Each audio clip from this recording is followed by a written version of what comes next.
ao camarada Antônio, a todos os camaradas cubanos, também para esses meus incríveis companheiros escolares, Bruno B., Romina, Petra, Romena, Catarina, Aina, Luaia, Cali, Filomeno, Cláudio, Afrique, Kiesse, Elder, Bruno Viola, Murtala, Ico, Tandu, Fernando, Márcia, Carla, Scooby, Enós, Mobutu, Felisberto, Eliezer, Didi, Felipe, Manu, Vanusa, Hélio, Delé, Sérgio Cabeleira, e todos os outros que estão incluídos nestas vivências mais, cujos nomes o tempo me roubou e os nomes verdadeiros que deixei nesta história são para vos homenagear, só isso. Ainda, ao Jaque, pela oportunidade de me fazer rebuscar todo este sonho, a Maria Tchê, que pôs o espanhol na boca dos camaradas professores cubanos, ao Ricardo, que ajudou a Dada, seu mimo, sua peculiar revisão, e tu, Angola, sob o úmido véu de raivas,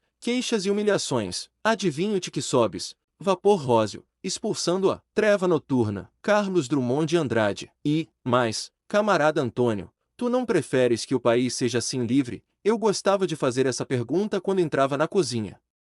Abria a geleira, tirava a garrafa de água.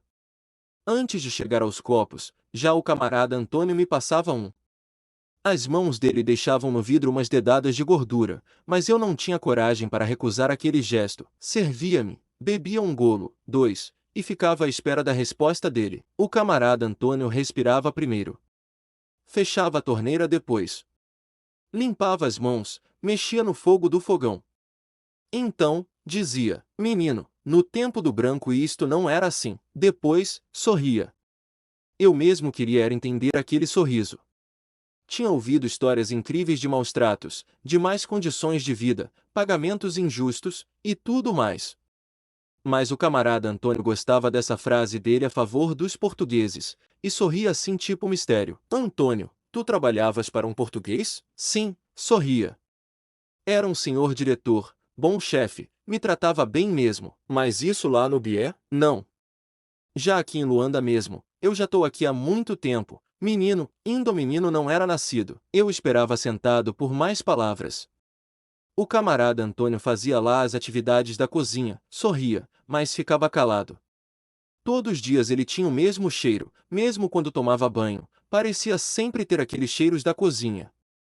Ele pegava na garrafa de água, enchia com água fervida, voltava a pôr na geleira. Mas, Antônio, ainda quero mais água. Não, menino, já chega, ele dizia. Senão depois do almoço não tem água gelada e a mãe fica chateada. Quando arrumava a garrafa de água e limpava a bancada, o camarada Antônio queria continuar com as tarefas dele sem mim ali. Eu atrapalhava a livre circulação pela cozinha, além de que aquele espaço pertencia só a ele. Gostava pouco de ter gente ali, mas, Antônio, tu não achas que cada um deve mandar no seu país? Os portugueses estavam aqui a fazer o quê? Menino, mas naquele tempo a cidade estava mesmo limpa, tinha tudo, não faltava nada. Ó Antônio, não vês que não tinha tudo? As pessoas não ganhavam um salário justo, quem fosse negro não podia ser diretor, por exemplo, mas tinha sempre pão na loja. Menino, os machimbombos funcionavam, eles só sorrindo, mas ninguém era livre. Antônio, não vês isso? Ninguém era livre como assim? Era livre sim, podia andar na rua e tudo. Não é isso, Antônio, eu levantava-me do banco. Não eram angolanos que mandavam no país, eram portugueses. E isso não pode ser. O camarada Antônio aí ria só, sorria com as palavras, e vendo-me assim entusiasmado dizia esse menino. Então abria a porta que dava para o quintal, procurava com os olhos o camarada João, o motorista, e lhe dizia, esse menino é terrível. E o camarada João sorria sentado na sombra da mangueira. O camarada João era motorista do ministério. Como meu pai trabalhava no ministério, ele ajudava nas voltas da casa. Às vezes eu aproveitava a boleia e ia com ele para a escola. Era magro e bebia muito, então de vez em quando aparecia de manhã muito cedo lá em casa já bêbado, e ninguém queria andar no carro com ele. O camarada Antônio dizia que ele já estava habituado, mas eu tinha receio. Um dia ele deu-me boleia para a escola, e fomos a conversar. Ó João, tu gostavas quando os portugueses estavam cá? É o quê, menino? Sim, antes da independência, eles é que mandavam cá. Tu gostavas desse tempo? As pessoas dizem que o país estava diferente. Não sei. Claro que estava diferente, João, mas hoje também está diferente. O camarada presidente angolano, os angolanos é que tomam conta do país, não são os portugueses. É isso, menino. O João gostava de rir também, depois assobiava. Tu trabalhavas com portugueses, João? Sim, mas eu era muito novo. E estive no Maqui também. O camarada Antônio é que gosta de falar muito bem dos portugueses. Provoquei. Camarada Antônio é mais velho, disse o João, e eu não percebi muito bem aquilo. Ao passarmos por uns prédios muito feios, eu fiz adeus a uma camarada professora. O João perguntou logo quem era, e eu respondi: é a professora Maria, ali é o bairro dos professores cubanos. Ele me deixou na escola. Os meus colegas estavam todos a rir porque eu tinha chegado de boleia.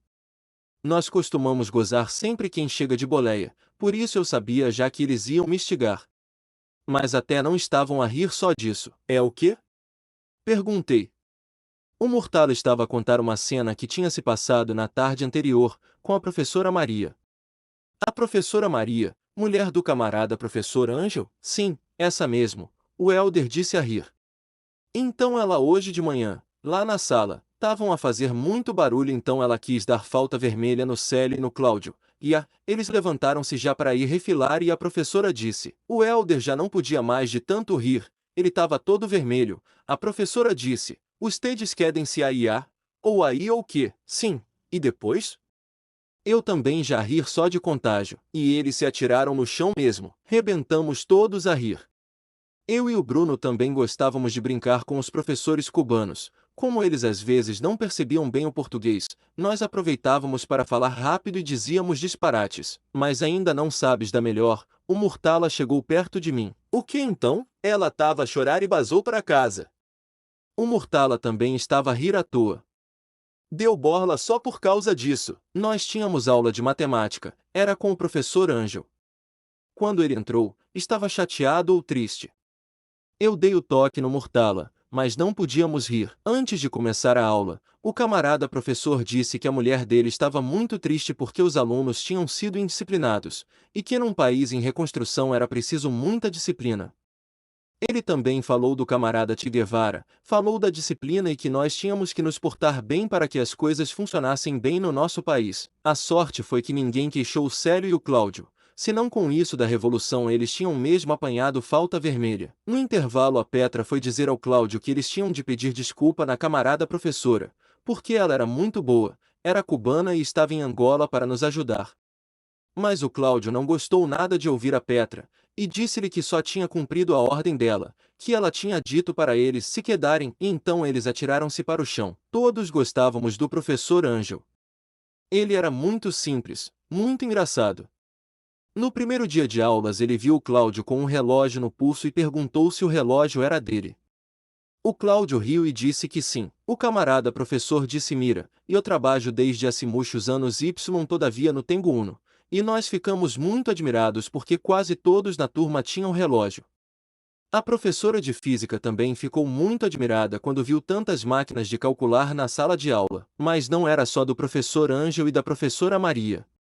Nós gostávamos de todos os professores cubanos, também porque com eles as aulas começaram a ser diferentes. Os professores escolhiam 2 monitores por disciplina, o que primeiro gostamos porque era assim uma espécie de segundo cargo, por causa do delegado de turma, mas depois não gostamos muito porque para ser monitor havia que ajudar a los companheiros menos capacitados, como diziam os camaradas professores, e tinha que se saber tudo sobre essa disciplina e não se podia tirar menos que 18.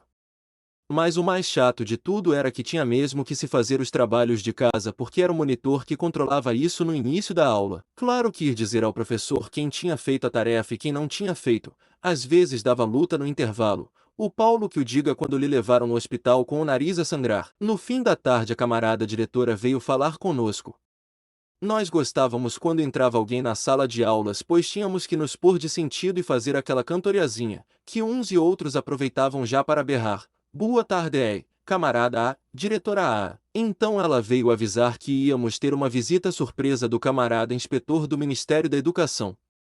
Que ela sabia que ia ser por um destes dias mas que tínhamos que nos portar bem, limpar a escola, a sala, as carteiras, vir apresentáveis, acho que foi isso que ela disse, e que o resto os professores depois explicavam. Ninguém disse nada, nem ninguém perguntou nada. Claro que só nos levantamos quando a camarada diretora disse então até amanhã, e este até amanhã não era tão ao calhas como isso. Por que seria diferente ela dizer até para a semana? Então lá nos levantamos e dissemos bem alto, até manhã, camarada diretora Então também percebi que, num país, uma coisa é o governo, outra coisa é o povo. Se, quando me acordavam, eu me lembrasse do prazer do mata-bicho assim de manhãzinha, eu acordava bem disposto. Mata-bichar cedo em Luanda, cuia. Há assim um fresquinho quase frio que dá vontade de beber leite com café e ficar à espera do cheiro da manhã. Às vezes mesmo com os meus pais na mesa, nós fazíamos um silêncio. Se calhar estávamos mesmo a cheirar a manhã, não sei, não sei. O camarada Antônio tinha chaves de casa, mas às vezes eu estava na varanda e via ele ali sentado na zona verde. A minha mãe já tinha lhe dito para ele não vir tão cedo, mas parece que os mais velhos têm pouco sono às vezes. Então ele ficava ali nos bancos, só assim sentado. Quando ouvisse movimentos aqui em casa, ele aparecia devagar. Bom dia, menino. Bom dia, camarada Antônio. Eu esperava que ele fechasse o portão. Hoje também estavas aí muito cedo, Antônio.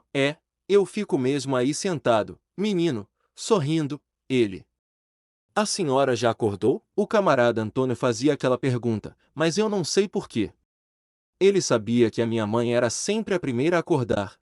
Se calhar não era para eu responder, mas eu só ia perceber isso muito mais tarde. Hoje vieste de Candongueiro, Antônio? Não, menino. Vim a pé mesmo. Esta hora está fresco. Desde o golfe até aqui, Antônio? Eu, em espanto. 20 minutos, menino. 20 minutos, mas não era verdade. O camarada Antônio gostava de dizer 20 minutos para tudo. A água já estava a ferver há 20 minutos, a mãe tinha saído há 20 minutos e faltava sempre 20 minutos para o almoço estar pronto. Fiquei na varanda. No jardim havia umas lesmas que deviam ser mais velhas porque sempre acordavam cedo. Eram muitas. Depois do mata-bicho, ficar assim na varanda com aquele fresquinho, ver as lesmas irem não sei aonde, aquilo dava-me sono outra vez. Adormeci mesmo, sempre era o sol que me acordava. Era muito impossível na minha varanda descobrir o sítio para onde ele ia a seguir. A perna estava quente e dormente, eu tinha uma comichão muito chata. Cocei. Depois ouvi a voz do Antônio, vinda lá da cozinha. Tava a chamar, camarada Antônio? Cheguei à cozinha, telefonou a tia do menino. Menino, qual tia? Antônio, a tia de Portugal. Ó Antônio, poças, e nem me acordaste. Eu queria falar com ela. Ela queria falar com o pai, menino, sorrindo. Então, queria falar com o pai, mas falava comigo. E ela disse o quê? Não disse, menino. Falou só era para dizer no pai que ela tinha ligado. Parece vai ligar mais, hora do almoço. Mas telefonou a que horas? Antônio, eu não ouvi o telefone. Nem faz 20 minutos. Menino, o cheiro da cozinha, o apito da panela, a movimentação do camarada Antônio, tudo me dizia que deviam ser 11 horas. Ainda não tinha feito as tarefas de matemática e química, e devíamos almoçar ao 12:30. Decidi que já não ia tomar banho, até porque havia educação física à tarde, assim o banho ficava já para a noitinha. Subi, fui fazer os deveres, como dizíamos antigamente. A minha mãe tinha me ensinado que primeiro estuda-se a matéria e depois é que se faz a tarefa, mas quando eu não tinha tempo ia ver a matéria e resolvia isso logo. O Cláudio, o Bruno e principalmente Murtala sempre faziam assim os deveres, e diziam que funcionava. Já a Petra todos os dias estudava, metia a raiva aquela miúda, no dia seguinte já sabia a matéria toda. Nós quando tínhamos uma dúvida durante uma prova sempre lhe perguntávamos. A minha mãe chegou. Primeiro vai à cozinha ver se o almoço está bem encaminhado, depois é que vai pendurar as chaves no chaveiro, vai subir, perguntar-me se tem os deveres feitos e vai tomar banho. Só se eu estiver enganado, mas costuma ser assim. Tu é que falaste com a tia Dada? Deu-me um beijinho, foi para a casa de banho, abriu a torneira. Eu sabia. Não, eu tava a fazer os deveres. Foi o camarada Antônio, mas o Antônio disse que tu estavas na varanda. Sim, estava na varanda a fazer os deveres. Mas já vos disse que quando o telefone toca, vocês atendem, não fazem o camarada Antônio vir da cozinha para atender o telefone. Era outro tom de voz, mas ele veio tão rápido, mãe, que eu nem tive tempo. Ela entrou no banho. O barulho da água interrompeu a conversa. Ainda bem, o telefone tocou. Fui a correr, estava convencido que era a tia Dada. Eu não lhe conhecia, mas já tinha falado com ela muitas vezes ao telefone, então era muito engraçado, porque eu só conhecia a voz dela. Uma vez ela pôs-me a falar com o filho dela, e passamos a tarde toda a rir, eu e as minhas irmãs, por causa da maneira como ele falava. Eu quase nem conseguia responder, estive quase para me atirar no chão de tanto rir, até a minha mãe teve que dizer que eu estava com cólicas na casa de banho. A minha tia dava menos vontade de rir, porque ela falava muito devagar, tinha assim, como dizem os mais velhos, e o Cláudio não me pode ouvir a dizer isto, ela tinha uma voz doce, mas não era ela ao telefone. Era Paula da Rádio Nacional, queria falar com a minha mãe. Eu disse que ela estava no banho, mas ela quis esperar. A Paula também era outra pessoa que tinha uma voz doce, eu gostava muito de ouvir a voz dela na rádio, mas assustei-me na primeira vez que lhe vi, porque pensei que uma pessoa com a voz dela tinha que ser baixinha, e ela era alta. Quando ouvi a minha mãe dizer sim, vou perguntar se ele quer, desconfiei que era qualquer coisa relacionada comigo. Olha, a Paula vai fazer amanhã um programa sobre o 1º de maio e queria recolher depoimentos de pioneiros. Tu queres ir? Depoimentos é ir lá falar, né?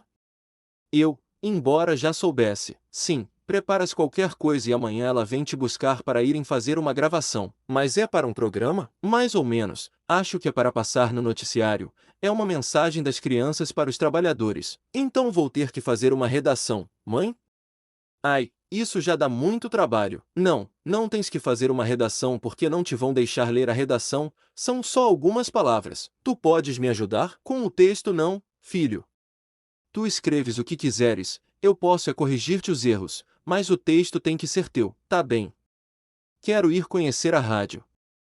Se calhar ela deixa-me ver os instrumentos todos. Sim, talvez, tens que lhe pedir. Assim já era a hora do almoço.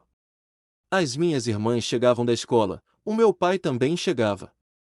A casa ficava mais barulhenta, mais o barulho do rádio na sala para ouvir as notícias, mais o rádio do camarada Antônio ligado na cozinha, mais a minha irmã caçula que queria contar tudo o que se tinha passado na escola nessa manhã. Ela sabia que tinha que se despachar porque quando fosse 1 hora em ponto ia ter que parar o relato para deixar os pais ouvirem as notícias. Nós ficávamos um bocado aborrecidos com as notícias, porque era sempre a mesma coisa. Primeiro eram as notícias da guerra, que não eram diferentes quase nunca, só se tivesse havido alguma batalha mais importante, ou a UNITA tivesse partido uns postes. Aí já dava risa, porque todo mundo ia dizer na mesa que o Savimbi era o Robin dos postes. Depois tinha sempre algum ministro ou pessoa do birô político a dizer mais umas coisas. Depois vinha o intervalo com a propaganda das FAPLA. Ah, é verdade, às vezes também falavam da situação na África do Sul, lá do ANC, enfim. Isso eram nomes que uma pessoa ia apanhando ao longo dos anos. Também se aprendia muita coisa, porque a propósito disso, por exemplo, do ANC, é que o meu pai nos explicou quem era o camarada Nelson Mandela. E eu fiquei a saber que havia um país chamado África do Sul onde as pessoas negras tinham que ir para casa quando tocava a campainha às 6 da tarde, que elas não podiam andar no machimbombo com outras pessoas que não fossem negras também. E até fiquei bem espantado quando meu pai me disse que esse camarada Mandela já estava preso há não sei quantos anos. Foi também assim que percebi por que os sul-africanos eram nossos inimigos, e que o facto de nós lutarmos contra os sul-africanos significava que nós estávamos a lutar contra alguns sul-africanos. Porque de certeza que essas pessoas negras que tinham um machimbombo especial para elas não eram nossas inimigas. Então também percebi que, num país, uma coisa é o governo, outra coisa é o povo. Depois destas notícias, e destas conversas, vinha o desporto. Mas também era sempre o Petro ou o de Agosto que ganhava. Bem, a TAG depois ainda melhorou uns coche, até deu 11 a 1 noutra equipa. Coitados, o Cláudio estigou mal o Murtala no dia seguinte, acho que o Murtala até chorou. À 1h20, quando os meus pais tomavam café, desligaram o rádio. O telefone tocou e agora eu tinha certeza que era a tia Dada. O meu pai, que falou com ela primeiro, estava a apontar o voo e as horas, assim eu soube que ela devia estar para chegar. Depois ela começou a falar com cada um, primeiro a minha mãe, depois a minha irmã, e eu percebi que ela estava a perguntar se queríamos qualquer coisa. O meu pai fez-me sinal para eu não pedir muita coisa, porque eu sempre pedia demasiados lápis de cor ou blocos de carta, e ainda por cima bué de chocolate. Assim tive mais tempo para pensar, e vi que cada um só estava a pedir uma coisa. Estás bom, meu querido? A voz dela, doce, doce. Tô sim, tia. Olha, quando é que tu chegas? Eu chego amanhã, sabias? Não, não sabia. Que bom. Então queres me perguntar o que eu quero, não é? Sim, filho, diz lá, ela sorrindo muito. Bem, como só posso pedir uma coisa, virei-me para o outro lado, e ninguém ouviu o que eu tinha pedido. Depois do almoço, os felizardos, como dizia minha mãe, iam dormir a sesta. Eu e ela tínhamos aulas à tarde, ela porque era professora e eu porque era aluno. Às vezes ela dava-me boleia. Eu ia à frente, punha o carro em ponto morto e ligava a ignição. Como não podia fazer mais nada, ficava só ali a imaginar já quando eu ia conduzir, eu ia zunir bué, sempre isso eu pensava, então acelerava um bocadinho, para ouvir o barulho e ajudar na imaginação. Se a minha mãe ouvisse eu dizia, é que o carro está frio, desculpa mesmo à toa, porque às 2 da tarde enluando o carro só está frio se tiver gelo em cima. Chega-te para lá, disse a minha mãe enquanto ocupava o lugar do condutor. Depois, a meio do caminho, mãe, diz, a tia Dada vai trazer prendas para todos? Espanto, se ela puder, traz, mas eles são quantos lá em casa dela? Ela e os 3 filhos. Por quê? E como é que ela vai trazer prendas para nós que somos 5? E ainda perguntou também coisas para o camarada Antônio. O cartão dela tem direito a isso tudo? Mas já estávamos a chegar à esquina onde eu descia, e ela não teve tempo de responder. Deu-me só um beijinho e disse-me para eu pensar naquilo do 1º de maio para a rádio, porque era para o dia seguinte. Estava muito calor. Alguns colegas cheiravam muito a caatinga, o que é normal para quem tenha vindo a pé para a escola. Ficávamos ali a conversar fora da sala, sempre com a esperança de que o professor não viesse. Era incrível. Como é que nós queríamos sempre acreditar que era possível haver uma borla todos os dias, porque se dependesse de nós, era isso que desejávamos. Como dizia a professora Sara, parece que vocês não sabem que a vossa missão é estudar, talvez daí aquela dica da caneta ser a arma do pioneiro. Ou então ela dizia não se esqueçam que a escola é a vossa segunda casa, mas isso era perigoso dizer ao Murtala, porque depois ele estava tão à vontade que adormecia na sala de aulas com a desculpa de estar no quarto dele. A conversa estava boa. O Bruno veio dizer, com aquela cara que só ele sabe fazer e toda a gente acredita mesmo, que havia um grupo de gregos que estava a assaltar escolas. Eu já tinha ouvido dizer qualquer coisa, mas pensava que era naquelas escolas mais distantes, lá para o Golfe. Mas o Bruno tipo que estava bem informado mesmo. Epá, o filho da minha empregada é que me contou. Ontem ele nem foi às aulas, veio com a mãe dele para minha casa, e tinha bué de feridas, e, afinal, alguém, aquilo foi mesmo a sério, tipo que eles são 40 ou que? 40. O Cláudio estava a achar exagero. Mesmo Zua quando assaltavam não eram tantos. Zua. Zua. Continuava o Bruno, aquela cara séria só de vez em quando. Zua é brincadeira ao pé do caixão vazio. Olha, eles vêm num caminhão, todos vestidos de preto, cercam a escola e ficam mesmo à espera que os alunos saiam. Depois vão apanhando assim mesmo as pessoas a correr, quem for apanhado. Acontece o quê? Murtala, assustado, aqueles olhos de rato já bem acesos. Acontece o quê, Ali sai tudo. Gamam mochilas, te chinam, violam miúdas e tudo. São bué eles. E nem a polícia vai lá. Também tem medo. Quando a aula começou, os rapazes estavam todos a pensar no caixão vazio. Cada um imaginava já estratégias de fuga. O Cláudio de certeza ia começar a trazer o canivete dele Ponte-Mola. O Murtala que corria muito é que estava safo. Eu ia ficar atrapalhado se no meio da correria os óculos caíssem. O Bruno também. Bem, as meninas. Coitadas. Coitada da Romina que só de ouvir falar na história já ia começar a chorar e ia pedir à mãe dela para não vir na escola durante uma semana. A Petra também ia ter medo, mas estaria sempre mais preocupada com as aulas. Olhei para o Bruno. Na carteira dele, muito agitado, ele suava na preparação de qualquer coisa. Primeiro pensei que ele estivesse a desenhar, mas depois senti o cheiro da cola. Antes do fim da aula, pediu a Petra as canetas de feltro. Metia medo, tinha feito um caixão pintado de preto, com uma caveira bem horrorosa, e escrito a vermelho assim tipo sangue.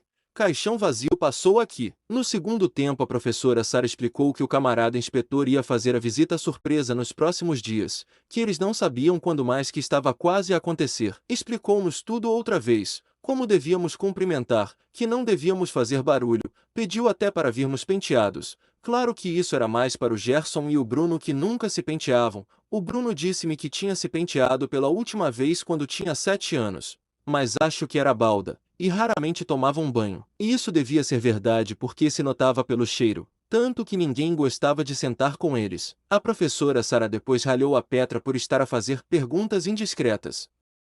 É que a Petra queria perguntar, e perguntou mesmo, como é que a visita do camarada inspetor ia ser surpresa se nós já sabíamos que ele vinha, apesar de não sabermos o dia, e também já sabíamos os temas que iam nos perguntar e que estava tudo preparado para essa surpresa. Enfim, a Petra de vez em quando tinha destas coisas, e depois ainda ficava triste porque ninguém lhe apoiava e a professora tinha lhe ralhado. Bem feita, que é para não se armar em chique esperta e ver se fica um bocadinho menos agitadora. Mas eu faço as compras que quiser desde que tenha dinheiro. Ninguém me diz que levei peixe a mais ou a menos. Ninguém? Nem tem um camarada na peixaria que carimba os cartões quando levantas peixe a. Quarta-feira, acordei cedo e muito bem disposto. Tinha duas coisas maravilhosas para fazer nesse dia. Uma é que ia ao aeroporto buscar a tia Dada, a outra é que ia à Rádio Nacional ler a minha mensagem para os trabalhadores. Pensei que seria bom aproveitar umas coisas da redação que eu tinha feito sobre a Aliança Operário Camponesa, que tinha tido 5 valores na prova de língua portuguesa. Fui abrir a porta ao camarada Antônio, e claro que ele disse que tinha chaves e que não era preciso. Mas quando eu fazia isso, não sei como é que ele não percebia, é porque eu tinha alguma coisa para lhe dizer. Bom dia, camarada Antônio. Abri o portão pequeno. Bom dia, menino, metendo a mão no bolso, a ver se era mais rápido e se ainda ia conseguir abrir a porta com a chave dele. Não é preciso, menino, eu tenho chave. Sabes onde é que eu vou hoje, Antônio? Pensava que ele não sabia. Então, o menino vai no aeroporto buscar a tia. E depois vou mais aonde? Vem para casa, menino. Não, não. Vou à Rádio Nacional. E? O menino vai falar na rádio? Ele sorrindo, e fechando o portão com a sua chave. Ainda não sei. Vou eu e mais 2 miúdos de outras escolas. Não sei se depois passam todas as mensagens. Fomos para a cozinha. Já matabichou, menino. Mas eu queria era ainda falar daqueles assuntos da rádio, já estava a imaginar o camarada locutor anunciar o meu nome. E os meus colegas também se calhar iam ouvir, e se os meus professores cubanos ouvissem? Será que isso também dá para misturar com a revolução? Eu dava voltas à cabeça, estava feliz, também porque era dia de receber prendas, e finalmente ia conhecer a minha tia da voz doce, só esperava que ela não fosse muito alta.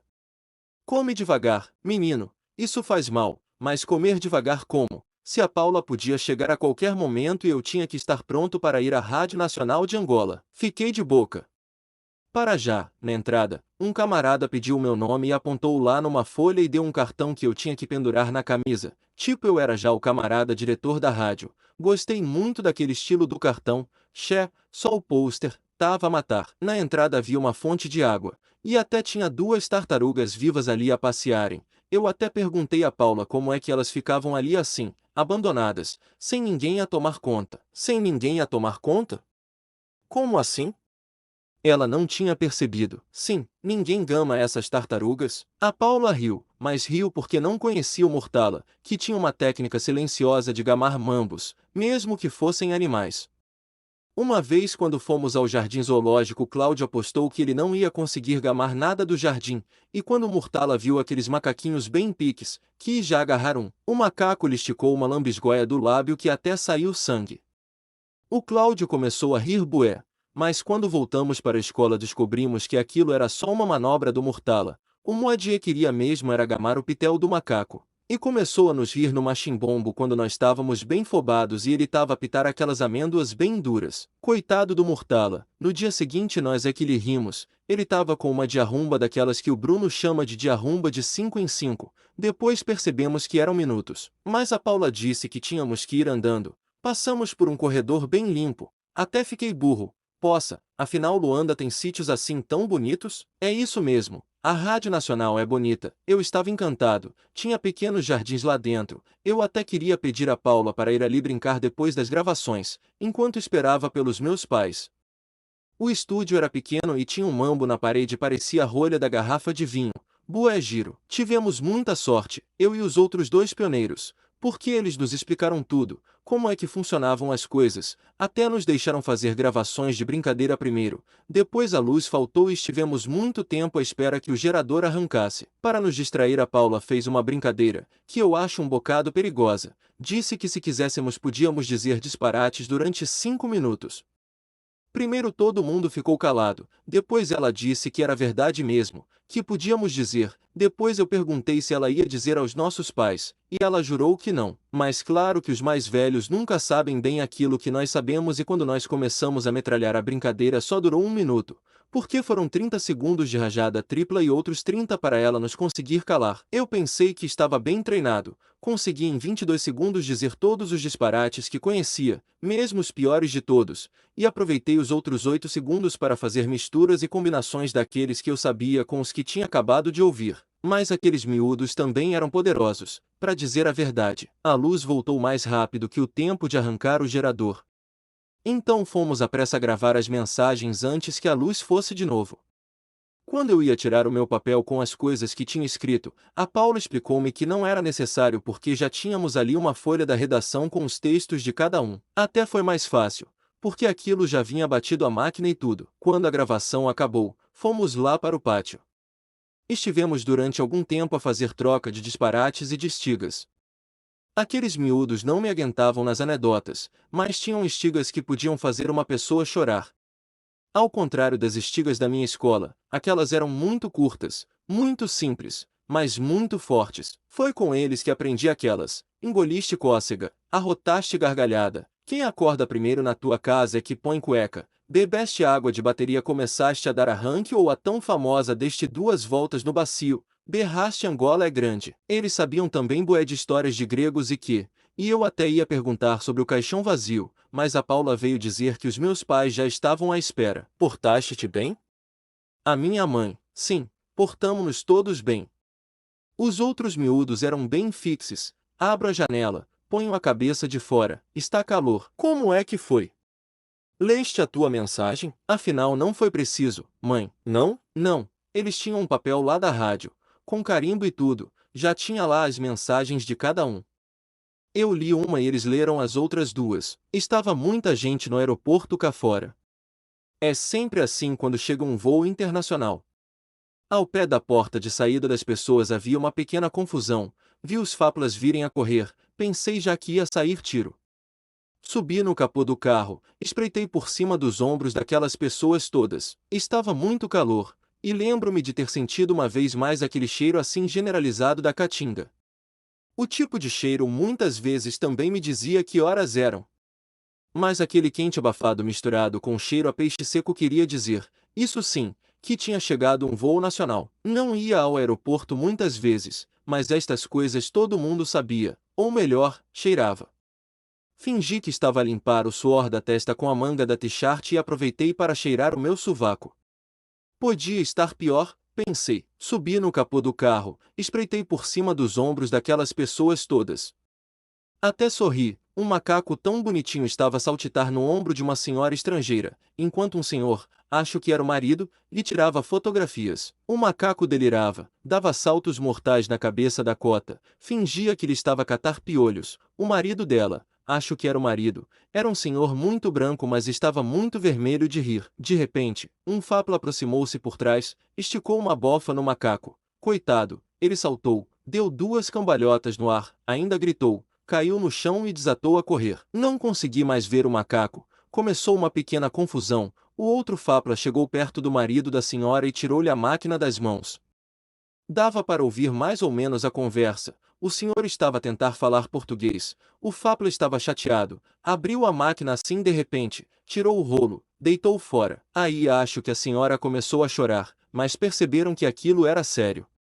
Coitados, eles não deviam saber que em Luanda não se podia tirar fotografias assim à toa. O Fápula disse: a máquina está detida por razões de segurança de Estado. Depois explicaram-lhes que não podiam estar a tirar fotografias no aeroporto. Ele disse que só estava a fotografar o macaco e a mulher, mas o Fápula filipou e disse que a mulher e o macaco estavam no aeroporto e que nunca se sabia onde é que aquelas fotografias iam parar. Desci do capô, só pensei ainda bem que não houve tiros, porque às vezes as balas perdidas matam pessoas, como me contava tantas vezes o camarada Antônio, que lá no Golfe, principalmente fim de semana, menino, havia pessoas que bebiam, davam tiros pro ar, e até uma vizinha dele já tinha morrido só de estar a dormir na esteira e uma bala ter lhe caído na cabeça. Ela nunca mais acordou, disse-me o camarada Antônio. A tia Dada demorou bué para sair. Aí o meu sovaco já estava mesmo a cheirar mal, e eu que queria que ela me conhecesse assim bem cheiroso.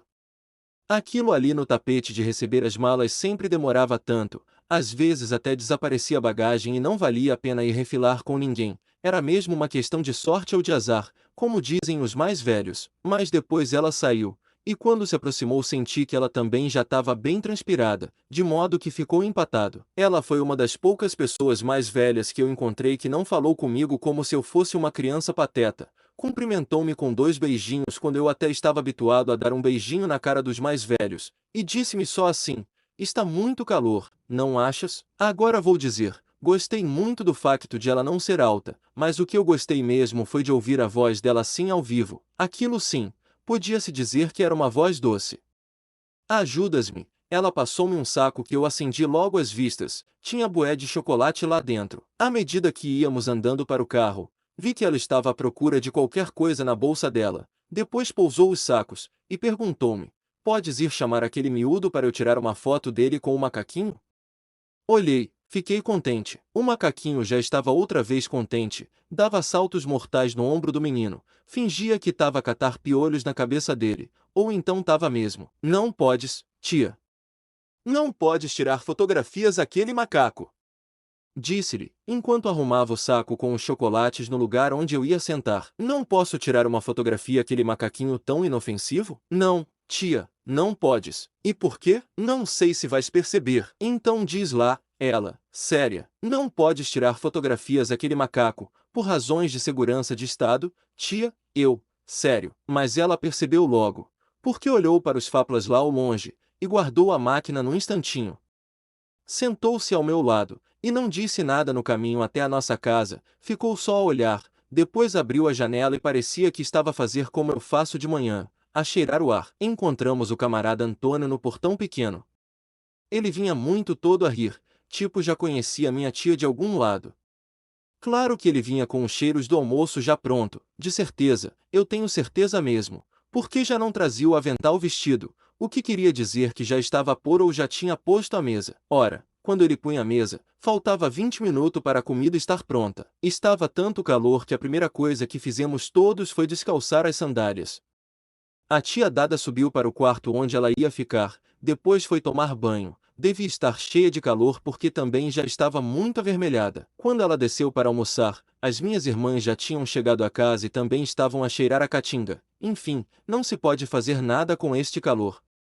Foram se lavar rapidamente debaixo dos braços antes de nos sentarmos à mesa. Por acaso, ou melhor, não foi por acaso, foi porque a tia Dada tinha chegado e tinha tanta coisa para contar, quase não ouvimos o noticiário. Eu queria que ela me contasse como tinha sido a viagem de avião, especialmente aquela parte quando o avião acelera bué parece que vai se partir todo. A minha irmã mais nova depois piscou-me o olho, assim ela queria já era ver as prendas. Logo depois do almoço, porque nós pedimos muito, fomos para o quarto da tia Dada abrir a mala dela. Estava bem pesada e eu pensei que ela tinha trazido muita coisa para nós, mas o peso era por causa de tanta comida que ela tinha trazido. Entre essa comida, a minha prenda. Dada, o que é isso? A minha mãe, espantada, são batatas. O teu filho disse que tinha saudades de batatas. Ela, pegando nas batatas espalhadas no meio da roupa. A sorte é que a tia Dada era muito simpática e trouxe, para além das batatas, um montão de chocolates. Às vezes, quer dizer, muito de vez em quando, aparecia chocolate lá em casa, mas assim 3 tablets para cada um. Acho que era a primeira vez que me acontecia. Eu fiquei logo a pensar naquela quantidade de coisas que ela tinha trazido, e eu estava mesmo a pensar que ela devia ter pedido a diferentes pessoas, com diferentes cartões de abastecimento, para comprar aquelas prendas, mas ela disse que não tinha cartão nenhum, e que não era preciso isso. Como eu estava atrasado para a escola, pensei em deixar a conversa para mais tarde. Na escola, aquela hora, fazia sempre muito calor, dava sono. Isso só me chateava porque em vez de ficarem a contar histórias, alguns colegas ficavam aquele tempo a dormir, enquanto os professores não chegavam. Mas lá ao longe vi o Murtala chegar acompanhado do camarada professor Ângelo e da mulher dele. Perdi as esperanças que fosse haver borla. No fundo, até que tivemos uma tarde bem agradável, estávamos a preparar as aulas como iam ser se o camarada inspetor aparecesse de surpresa, embora, como a Petra nos explicou no intervalo, já não podemos chamar aquilo de surpresa. O Cláudio sempre tinha qualquer coisa para responder, e disse a Petra que era uma surpresa que nós sabíamos já, mas não quer dizer que deixasse de ser surpresa. Também ninguém se interessou pela discussão, porque estávamos todos mais preocupados com a questão do caixão vazio, se eles iam ou não aparecer na nossa escola. O Murtala apostava que sim, porque eles tinham estado a semana passada numa escola ao pé do mercado Ajuda Marido, que já era bem perto da nossa. O Murtala desenhou na areia um mapa bem fixe, com o Largo das Heroínas, o mercado, o Quilomgi, o Canini e a nossa escola. Foi bom ele ter feito esse mapa e explicar-nos o que ele pensava que ia acontecer, porque mesmo ao lado Cláudio desenhou um mapa da nossa escola e cada um disse logo ali quais eram as melhores hipóteses de fuga, contando com o peso da mochila ou não, com o facto de eles nos perseguirem ou não, e até a possibilidade de os camaradas professores cubanos, com essas histórias da Revolução, quererem fazer trincheira e desafiar o caixão vazio. Depois de nos explicarem as matérias que poderiam ser perguntadas, os professores foram conosco orientar-nos nas limpezas. Cada turma limpava sua sala de aulas mais o corredor em frente. Depois o pátio era dividido por 5 turmas, o pátio de dentro por outras 3. E as paredes ficavam assim mesmo como estavam. A Petra só dizia com ar de gozo que essa visita do camarada inspetor já estava a dar muito trabalho. Como acabamos as limpezas rapidamente e tinha ficado tudo mais ou menos bem limpo, a camarada diretora deixou-nos sair mais cedo, mas antes ainda fizemos formação e cantamos o hino. A Romina convidou alguns colegas e os camaradas professores para irem lanchar à casa dela, porque o irmão dela fazia anos e não tinha convidados, então a mãe dela disse que ela podia levar pessoas da escola. Quando vi a Romina falar com o Murtala achei logo uma ideia, porque o Murtala era muito fobado e não tinha respeito a comer na casa dos outros. A mãe da Romina mandou todo mundo ir lavar as mãos, especialmente o Bruno e o Cláudio que também tiveram que lavar os sovacos porque aquilo já era demais. A mesa estava bem bonita, tinha croquetes, sandes, gasosas, fruta, bolo e torta. Ficamos logo com água na boca, todos com os olhos já tão acesos que ninguém deu os parabéns ao miúdo. E quem tinha os olhos mesmo bem acesos era o camarada professor Ângelo, tipo nunca tinha visto tanta comida junta, dava gosto ver-lhe atacar o pão com compota. Como estávamos a fazer muita confusão, e também já não aguentávamos comer mais porque a mãe da Romina não parava de trazer mais comida, a Romina pôs um filme para vermos. Eu queria olhar para o ecrã, mas não conseguia deixar de olhar para os camaradas professores cubanos, porque a cara deles, não sei se sei explicar, mas parecia a minha cara da primeira vez que vi televisão a cores na casa do tio Chico. Gostei tanto que até fiquei meia hora a ouvir notícias em línguas nacionais. A camarada professora Maria só faltava já babar, o que ela não fazia porque estava sempre de boca cheia a comer a compota de morango. Era um filme do Trinitá. Tava todo mundo bem entusiasmado, a vibrar mesmo, saía já palmas e tudo quando o artista esquivava a bala. O Cláudio disse, Xé, eu tenho um tio Fapla que também esquiva a bala, mas acho que ninguém acreditou, toda a gente sabia que só o Trinitá é que sabia fazer isso. Quer dizer, talvez o Bruce Lee também soubesse. Assim, todos distraídos, ninguém reparou que o Murtala não estava a ver o filme conosco. Começamos a ouvir uns barulhos estranhos, primeiro pensamos que era no filme. A Romina levantou mais o som, mas parecia que era de outro lugar. A Romina parou o vídeo. Toda a gente ficou só assim a tentar ouvir o silêncio. Afinal, o som vinha da cozinha. Tipo que estávamos com medo. Levantamos todos devagarinho. Passamos pela mesa que já não tinha comida mais nenhuma. O Cláudio, eu não te avisei, Romina. Quando chegamos à cozinha vimos que os pratos suplentes também já não tinham comida. As duas travessas com pudim só tinham uns coxes de molho. E a torta estava mesmo bem torta, só tinha 2 fatias. Mas o barulho continuava e não se percebia de onde vinha. Alguém chamou: Murtala. Murtala, tás aonde? O som ficou um bocadinho mais alto, assim a quebrar aquele silêncio. A mãe da Romina pôs as mãos na boca e disse: Ai meu Deus! E nós fomos todos de repente ver, atravessamos a cozinha, e chegamos ao outro lado da geleira. Da camisola amarela rototota, a barriga enorme do Murtala podia se ver, bem inchada. O Moadia tinha ficado preso e não conseguia abandonar o esconderijo. O Cláudio começou a rir à toa. Depois de arrastar a geleira, o Murtala soltou-se e foi para a casa de banho vomitar tanto que foi preciso tirar 5 baldes de água da banheira para acabar com aquele espetáculo. Como estava a ficar escuro, os camaradas professores foram acompanhar o Murtala à casa. O Cláudio só dizia: Eu não te avisei. Romina, diz só essa: eu não te avisei. Quando eu estava a chegar à casa, vi no portão do Bruno Viola um grupo de miúdos. Fiquei logo curioso. Antes de entrar em casa, fui lá ver o que era. Encontrei também um silêncio que parecia que a única pessoa que podia falar era Eunice. Eram mais de 50, tô-vos a dizer. Mais de 50, a Eunice, com voz de choro. Ó Eunice, desculpa lá, mas também não é preciso aumentar já assim, dizia o irmão do Caducho, mas estava com riso nervoso. Epá, quem quer acreditar, acredita. A escola estava toda cercada, eu escapei por um triz. Mas isso foi a que horas? Alguém pôs. Foi a bocadinho mesmo. Távamos no último tempo e começamos a ouvir o barulho do caminhão a derrapar. Era o caixão vazio. Era o caixão vazio, mas o caminhão estava cheio de homens, a Eunice, a limpar as lágrimas. E eu na minha cabeça imaginava o mapa do Murtala. O Nola Canini era mesmo ao lado da nossa escola. O próximo ataque só podia ser no Quilomgi ou no Juventude em Luta. Tu viste o caminhão? Era um Ural, né? O pequeno já a adiantar pormenores. Eu não vi o caminhão, mas tenho colegas que viram. No caminhão é que está o caixão, é um caixão de verdade, assim preto. Eles chegaram, uns começaram a saltar do caminhão e a cercar a escola. Nós começamos a lhes ver da janela, depois começaram a gritar. 4 que ainda estavam em cima do caminhão abriram o caixão. E tinha o que lá dentro? Bruno Viola. Não deu para ver. Eu só corri. Quando saí lá fora vi bué de homens. Média de 1,70. Eram 50. Eunice. 50. O pequeno fez rir a malta. Era um bué. Pronto.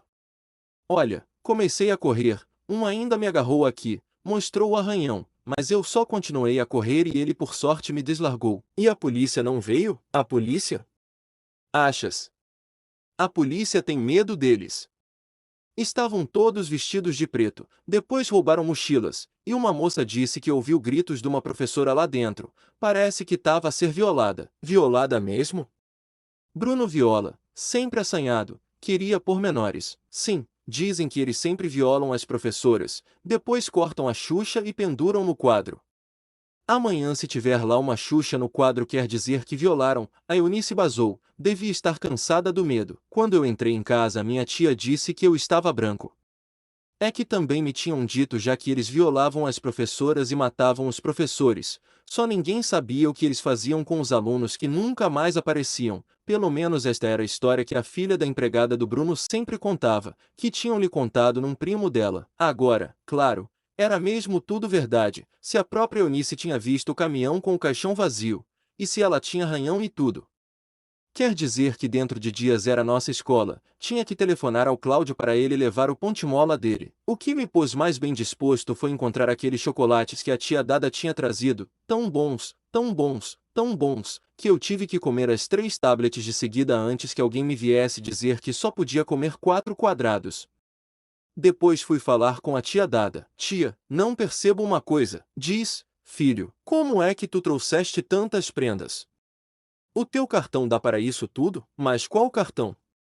Ela fingia que não estava a perceber. O cartão de abastecimento. Tu tens um cartão de abastecimento, não é? Eu, a pensar que ela ia dizer a verdade. Não tenho nenhum cartão de abastecimento. Em Portugal fazemos compras sem cartão. Sem cartão? E como é que controlam as pessoas? Como é que controlam? Por exemplo, o peixe que tu levas. Eu já nem lhe deixava responder. Como é que eles sabem que tu não levaste peixe a mais? Mas eu faço as compras que quiser, desde que tenha dinheiro. Ninguém me diz que levei peixe a mais ou a menos. Ninguém? Eu estava mesmo espantado, mas não muito, porque tinha certeza que ela estava a mentir ou a brincar. Nem tem um camarada na peixaria que carimba os cartões quando levantas peixe à quarta-feira? Depois a minha irmã mais nova veio perguntar umas coisas de matemática, e eu lembrei-me que tinha de ir telefonar para alguém a contar o mujimbo do caixão vazio. Claro que já estava a pensar em dizer que eram para aí uns 90 ou 100, que tinham trazido 3 caminhões cheios de caixões, e que nem todos os caixões estavam vazios, e até que eu achava que era nesses caixões que eles punham os miúdos que desapareciam, mas estava tão cansado que adormeci. Sonhei, claro, com o caminhão Ural do caixão vazio a chegar na nossa escola. Sonhei com os camaradas professores cubanos a nos ensinarem a cavar uma trincheira e a trabalhar com AKs, e que quando eles iam nos agarrar porque as nossas metralhadoras não tinham balas, apareceu o Trinitá com a polícia e prenderam todos. O sonho foi tão barulhento e cheio de confusões e tiros, que a minha mãe teve que me acordar quase de manhã a pedir-me para eu não dizer tantos disparates enquanto sonhava. Mas por que essa praia é dos soviéticos? Não sei mesmo. Se calhar nós também. Devíamos ter uma praia só de angolanos lá na União Soviética. Acordei novamente bem disposto porque ia à praia com a tia Dada. As minhas irmãs tinham aulas, e eu era o único que podia lhe acompanhar. Isso também era bom porque como íamos estar só os dois, ia dar para lhe enfiar umas baldas que não tinha ninguém ali para me desconfirmar. Bom dia, menino, disse o camarada Antônio quando eu já estava a acabar o mata-bicho. Bom dia, camarada Antônio. Tudo bem. Enquanto ele começava a arrumar melhor os copos, mudava os pratos de sítio, abria a geleira e espreitava, abria a janela da cozinha, tudo só por hábito. Não é que aqueles gestos fossem para alguma coisa, não sei se já repararam que os mais velhos fazem muito isso. Menino, hoje vai passear? E continuava a mexer nas coisas. Sim, vou com a tia Dada à praia. O camarada João vai nos levar. A tia trouxe prenda. Menino? Ele estava a rir. Assim queria perguntar se a tia tinha trazido prendas para todos. Tu ainda não falaste com ela, Antônio? A tia estava a falar ainda com o pai. Ainda não falei bem. Eu sorri. Acho que ela trouxe-te uns sapatos bem bonitos. Saímos com o camarada João. Ele não apareceu bêbado porque tinha respeito pelas pessoas que não conhecia bem, e era chato dar logo uma impressão no primeiro dia. Quer dizer, acho que foi isso. Porque até veio com uma balalaica toda bem engomada, tipo já queria que a tia também lhe desse uma prenda. Estávamos a descer a Antônio Barroso. Tás a ver ali, tia? Apontei para a rotunda que se via lá embaixo. Sim, ali é a piscina do Alvalade. O camarada João começou já a rir, ele sabia o truque. Mas não vejo piscina nenhuma, filho. Não vês porque estamos longe, mas quando chegarmos lá já vai sentir. O carro aproximou-se da rotunda e teve que afrouxar por causa dos buracos. Havia bué de água assim a escorrer no passeio. Os miúdos tomavam banho nos buracos e no sítio onde a água saía tipo a fonte luminosa da ilha que nunca chegou a funcionar. O carro tipo tava a dar soluços. Agora já vês, né, tia? Eu ria. É aqui? Sim, esta é a piscina 2 do Alvalade. Passamos no Largo da Maianga e eu só tava a rezar para que o camarada sinaleiro estivesse lá. Aquele camarada mandava pôster, de um chapéu azul bem bonito, luvas brancas tipo casamento, cinto que vinha do ombro, cruzava a frente e só acabava já junto da pistola. Camarada sinaleiro também podia dar tiro. E ele estava lá mesmo. A minha tia não disse nada, mas eu reparei que ela ficou impressionada a olhar para ele. Acho que em Portugal não há camaradas sinaleiros assim posterados. Depois subimos. Pedi ao camarada João para passar no Hospital Josina Machel, que a minha tia pensava que se chamava Maria Pia. Eu até escapei já a rir. Percebi que aquele devia ser o nome que os tugas davam ao hospital, mas também, poças. Dar já nome de Pia num hospital é estiga. Descemos a Praia do Bispo. A avenida tinha acabado de ser arranjada porque há pouco tempo o camarada presidente tinha passado por ali. E como o camarada presidente passa sempre a zunir, com motas e tudo. Normalmente as estradas são asfaltadas por causa disso. Há muita gente que gosta que o camarada presidente passe na rua deles porque num instantinho desaparecem os buracos e às vezes até pintam os traços da estrada. Tia, Portugal já tem um foguetão? Não, não tem, filho. É que nós temos. E não é do tempo dos portugueses. Não penses. Apontei para a esquerda, onde se podia ver o mausoléu. Quer dizer, ainda não tá pronto, mas tá quase. Quando passamos mesmo na esquina, o Machado estava na porta, com as barbas dele enormes, o penteado rasta, e aquela cara que metia medo, eu não sei por quê, coitado, porque ele até estava sempre a sorrir e falava muito bem com a tia Maria e com a avó. Mas nós tínhamos muito medo dele. Mas por que vocês têm medo desse Machado? A minha tia, olhando ainda para ele a sorrir. Dizem que ele fuma muita liamba. Tia, mas ele faz mal a alguém? Não sei, tia, mas também ele tem um jacaré em casa. Isso já não é normal. Um jacaré? Sim, ele tem um jacaré lá no quintal dele. Mas como? Um jacaré? Sim, tia, um jacaré, daqueles muito compridos. Ele tinha um cão. O cão foi atropelado por um militar, e como o militar não tinha um cão para lhe devolver, lhe arranjou um jacaré. Isto era verdade. Todos da Praia do Bispo sabiam. E dorme aonde esse jacaré? Está preso? Sim, tá sempre preso. Dorme lá mesmo na casota do cão. Parece que a minha tia não queria acreditar. Ó filho, tu já viste esse jacaré? Eu nunca vi, tia, mas toda a gente sabe que ele tem lá o jacaré. Só que o jacaré dele só gosta de ver o Machado. Só ele é que lhe dá de comer, sabes? Passamos na fortaleza, entramos na marginal. Eu bem vi que toda aquela zona estava cheia de militares, mas pensei que fosse alguma reunião lá em cima no palácio.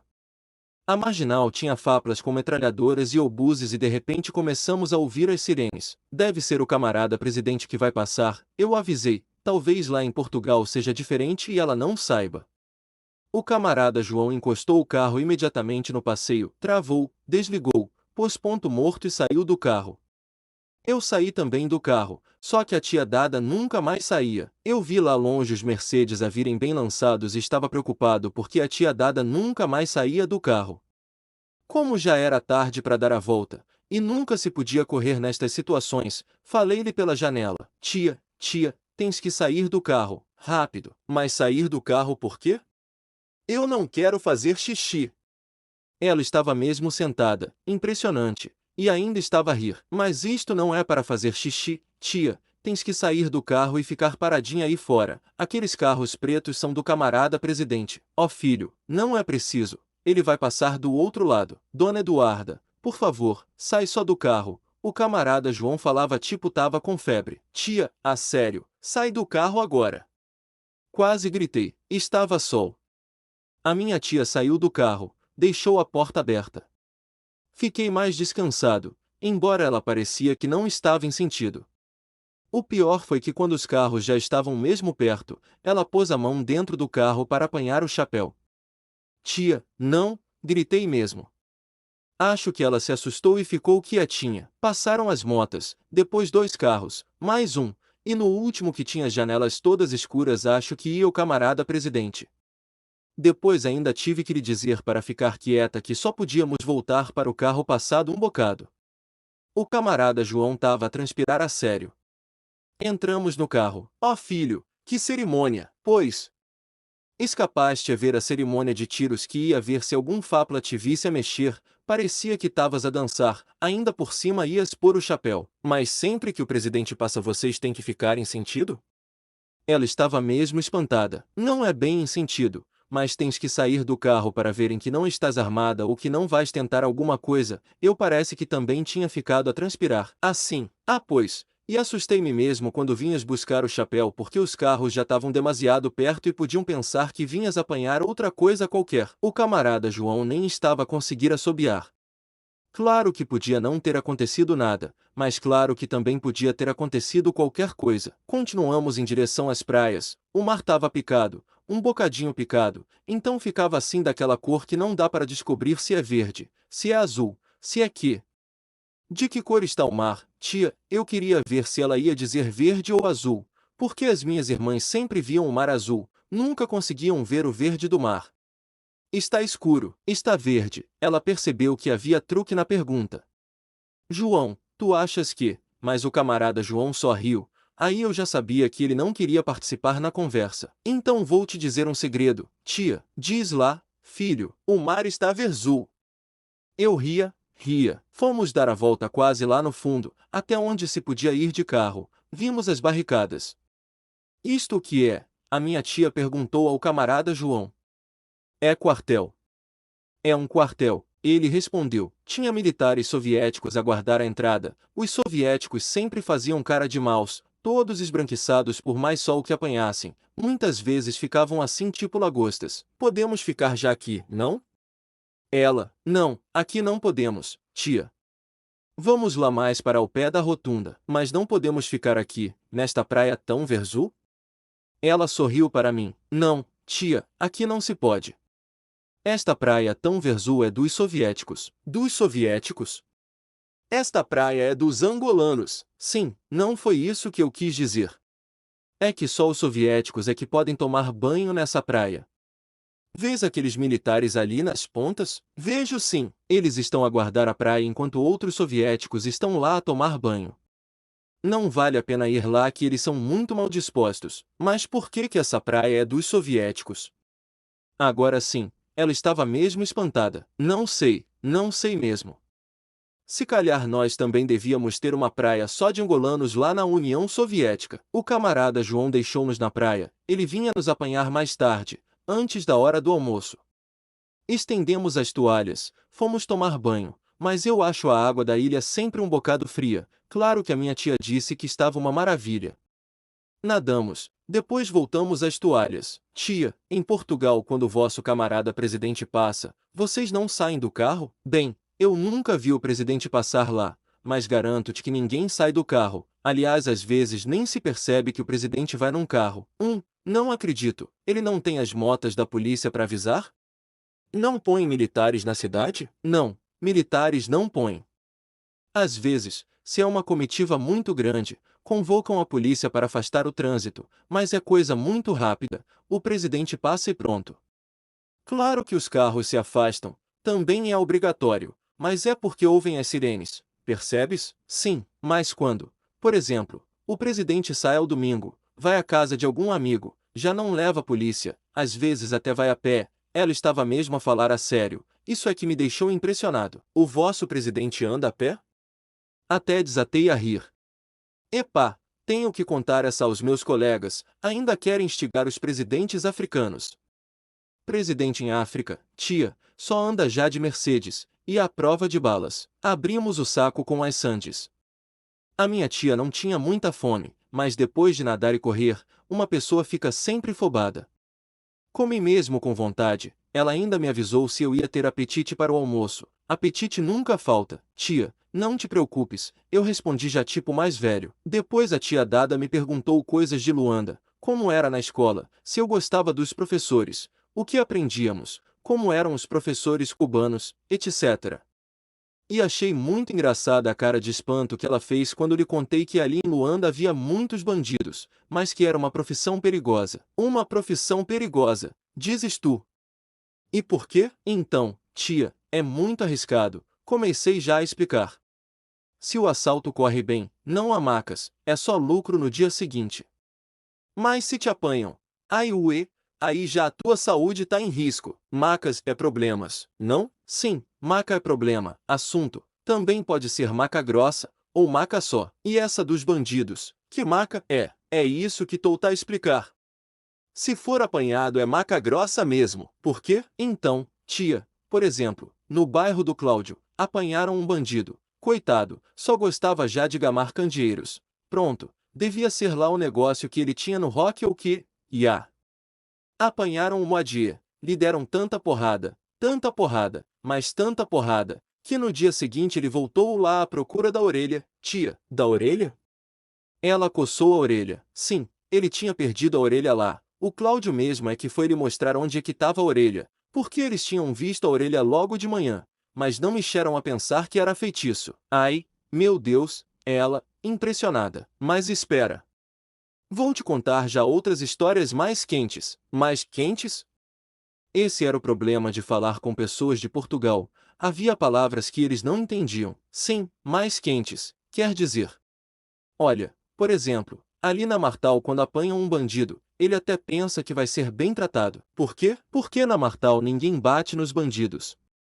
Aliás, há lá um senhor mesmo, acho que até mais velho, que quando ele aparece, a confusão acaba.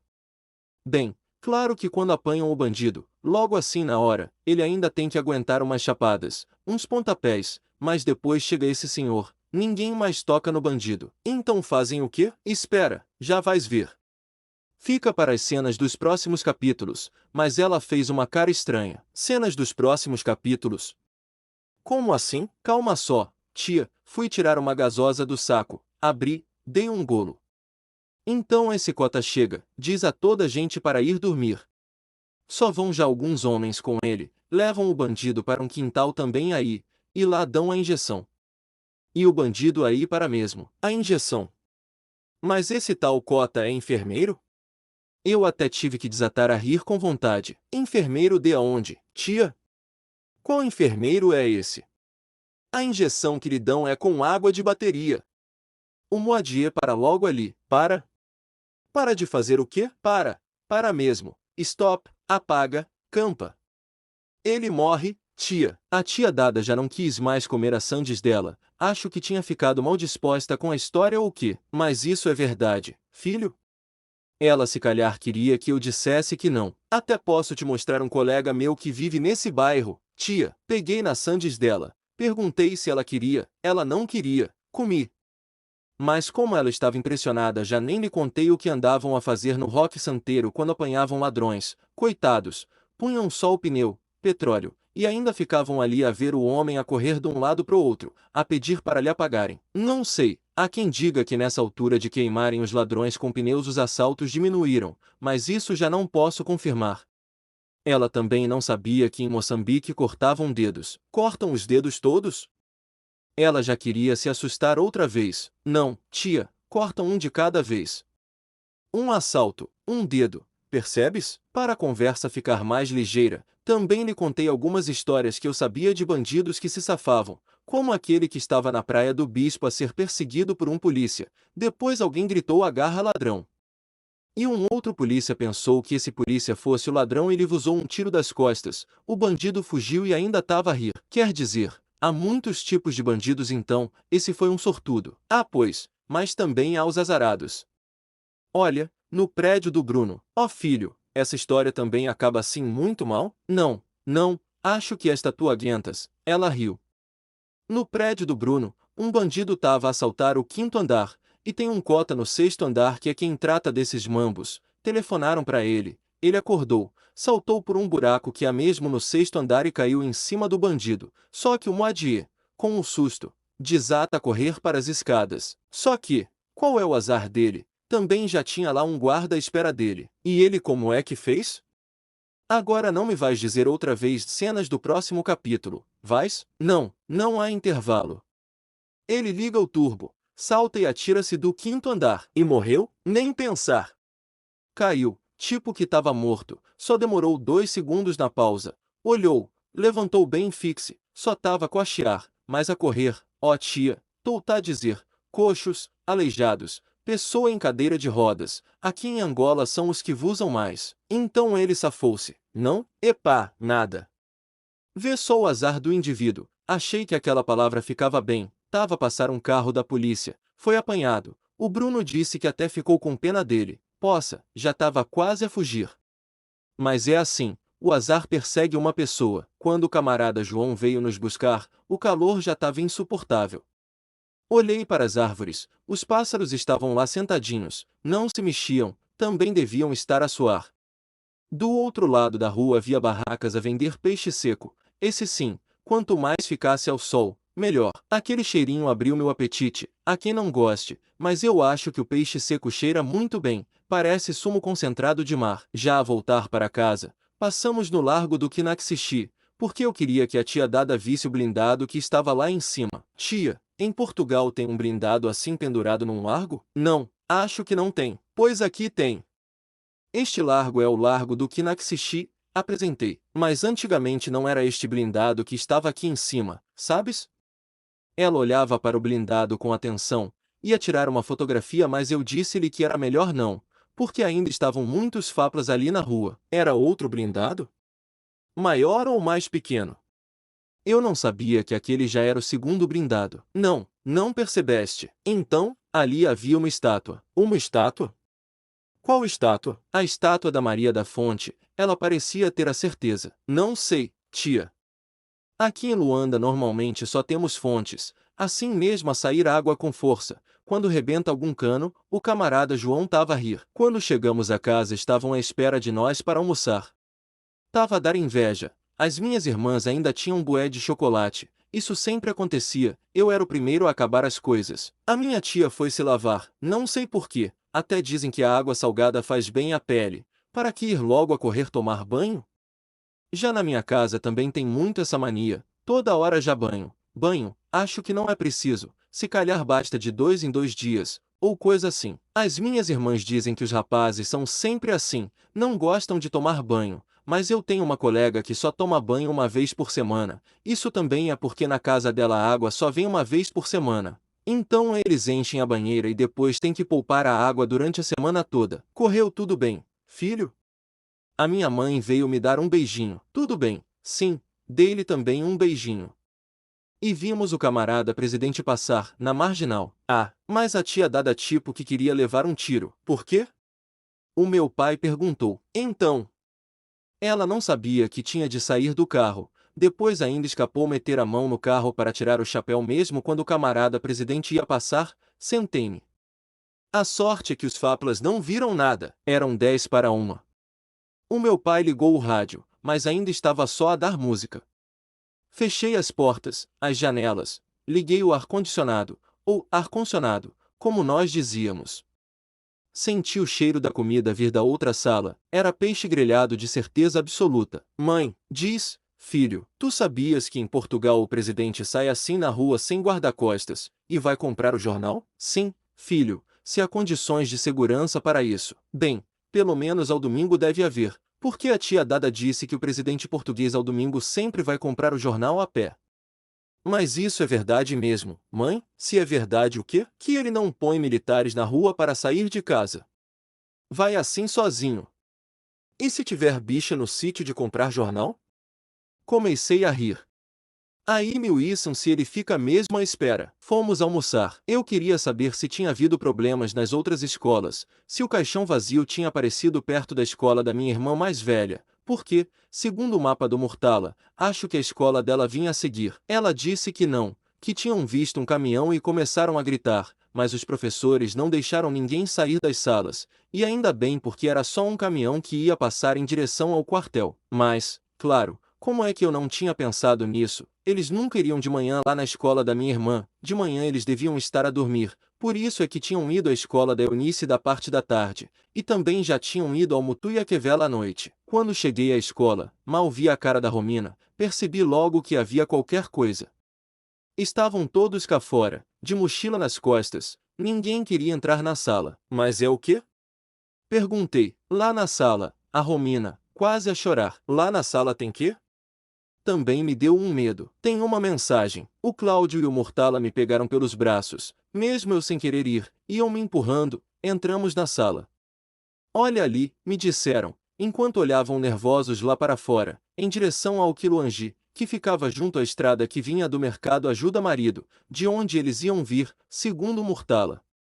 Mas olho aonde, eu não estava a ver nada. Ali, apontaram de novo. A parede tinha 1001 inscrições, a caneta de feltro, giz, lápis de cor, sangue, guache, tudo e mais alguma coisa. E eles queriam que eu olhasse para ali, mas depois reconheci a frase. Caixão vazio passará aqui, hoje, às 4 da tarde. Estremeci, mas ó Bruno, a Petra vinha lá com a teoria dela. Esse hoje não quer dizer que seja hoje mesmo. Ninguém sabe desde quando é que isso está aí. Está aí mesmo desde hoje mesmo. O Bruno estava nervoso também. Se não, como é que nunca tínhamos visto? Diz lá, tu já tinhas visto isso aí, homem espertinha? A Petra ficou calada. Bem, disse o Cláudio.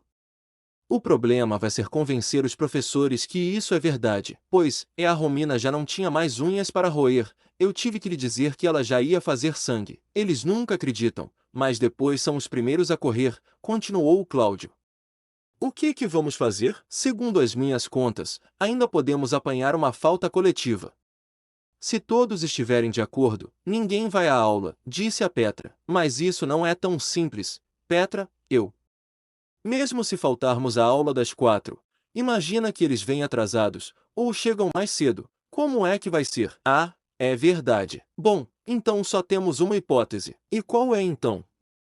O Bruno, enquanto olhava para o muro, devia estar a procurar o sítio mais baixo para saltar. Aceitamos ir às aulas, mas toda a gente fica com as mochilas nas costas. Qualquer coisa, salva-se quem puder, quer dizer, quem correr. A Romina tinha lágrimas nos olhos.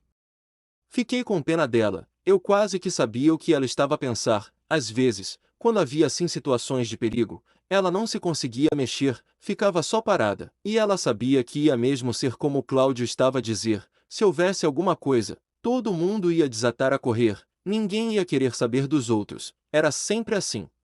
O Murtalo estava tão nervoso que não dizia nada. Eu nem contei nada da história da Eunice para não deixar a malta mais nervosa, principalmente a Romina. No primeiro tempo ainda tiramos os cadernos, escrevemos normalmente, mas estávamos bem atentos.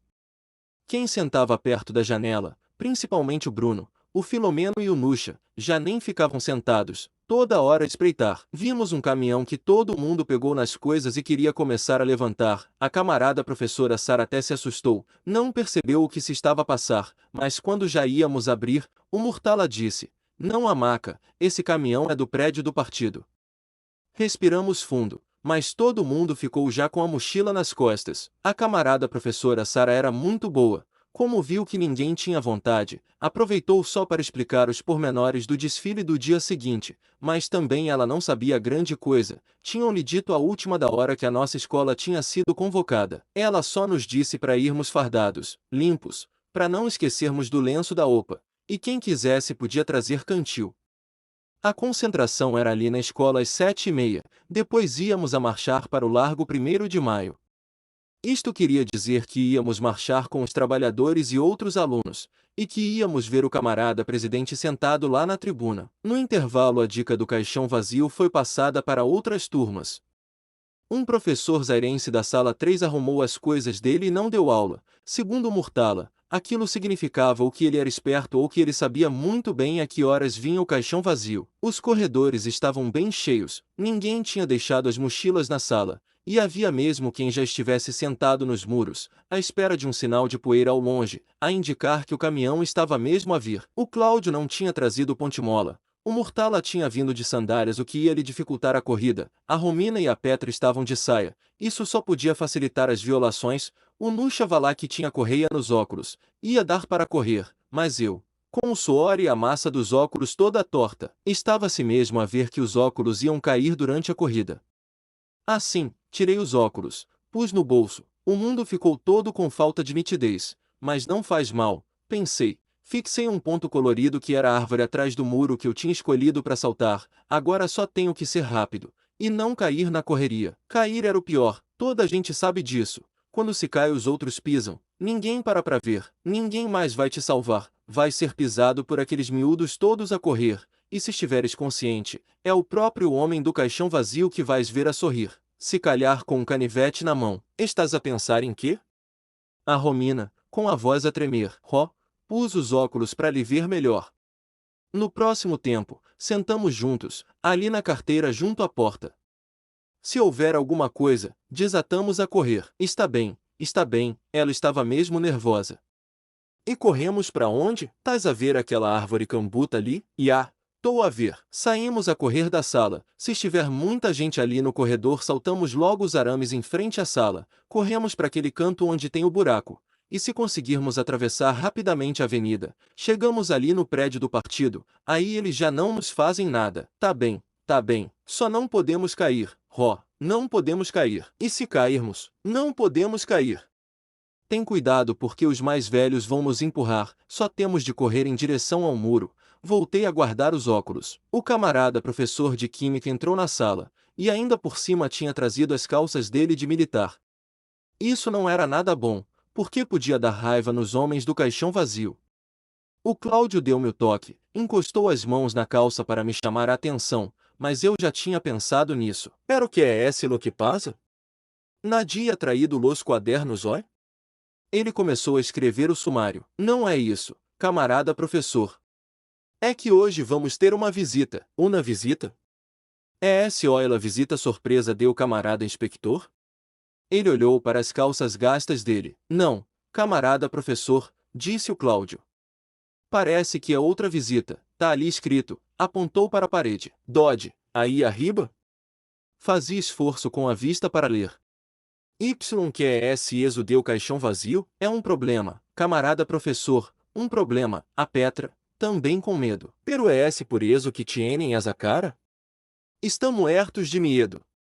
Pero por quê? Eles são do caixão vazio, camarada professor, nunca ouviu falar? Não me importa se são deu caixão vazio ou deu caixão leno. Esto é una escuela, y elos não entra aqui. E bateu com o punho na secretária, mas aquilo não nos impressionou, porque aquele professor não sabia bem o que era o caixão vazio. Eles entram e bem, e até vão entrar com um caminhão. No que era o que se quedem com essa cara, estão pálidos de medo. Mirem, la escuela também é esse um sítio de resistência. Que querem esos palhaços? Querem tudo, camarada professor, vão levar algumas pessoas com eles, vão violar professoras e não sei bem o que fazem nos professores. O Cláudio disse aquilo assim em tom de assombração. Mas o camarada professor não estava assustado. Mirem, leis garantizo que não vão a ser nada de eso, no aqui no extra escuela. Hacemos una trincheira, se fuera necessário entramos em combate com elos, defendemo-nos com as carteiras, com palos y piedras, pero luchamos hasta o fim. Bateu de novo com o punho na secretária. Ele suava. Ó camarada professor, mas como é que nós vamos lutar se eles têm acais, têm macarols? Quando o camarada professor ia voltar a responder, alguém do lado da janela gritou aiuê, mamã, e todos nós sentimos um arrepio forte subir desde os pés, passar pelo derrego, aquecer o pescoço, arrepiar os cabelos e chegar aos olhos quase em forma de lágrima. O Cláudio, antes de se levantar, ainda perguntou, mas estás a ver o quê? E esse colega só respondeu, não consigo ver nada, é só poeiras, mas estão a vir muito rápido. Não foi preciso dizer mais nada, e se alguém dissesse algo não ia ser ouvido porque a gritaria começou na minha sala, passou para a sala 2 e antes de eu ter tempo de tirar os óculos, já a escola toda estava numa gritaria incrível. Não sei se todos sabiam muito bem por que estavam a gritar. A Romina agarrou minha mão com muita força. Pensei que tinha deslocado as falangetas antes de olhar para ela e ver que ela estava naquele estado tipo Petra, isto é, petrificada, que não dava para se mexer. Olhei para ela e disse vamos, Ró, e pensei que íamos desatar a correr para fora da sala, se o camarada professor não se tivesse posto no caminho da porta. De aqui no seio Nadir! Gritava ele, mais alto que todos os gritos da escola. Nos quedamos aqui hasta la muerte. Vamos a combater ao inimigo hasta o fim. Vamos a defender nuestra escuela. A sorte foi que, no meio da confusão, a Isabel pôs-se à frente, e ela era quase tão grande como o camarada professor. Como todos estavam a empurrar, ele não conseguiu se segurar e foi afastado do caminho. Quase se aleijava quando foi de encontro às grades do outro lado do corredor. Estava um barulho grande na escola toda. Parecia que as imagens iam correndo em câmara lenta, mas não era isso. Éramos tantos a tentar sair pela porta que estávamos mesmo a andar devagarinho. Lembro-me de ver a cara da Luaia com a boca toda aberta, encostada no quadro, a tentar recuar em direção à janela quando já todo mundo estava a caminhar para a porta. Era sempre assim. Havia alguma coisa e ela tinha uma crise de asma. No corredor foi muito pior. Era estreito, e estavam as 3 turmas a tentar sair das salas de aula, de modo que ainda só os alunos mais velhos conseguiam empurrar os outros. Davam cocos, cotós e chapadas para passar mais rápido. Lá ao longe, destacada, vi a Isabel ligar o turbo e seguir para o buraco no muro que eu tinha dito a Romina. Outros começaram a ir em direção à sala da camarada diretora, como se isso fosse adiantar alguma coisa.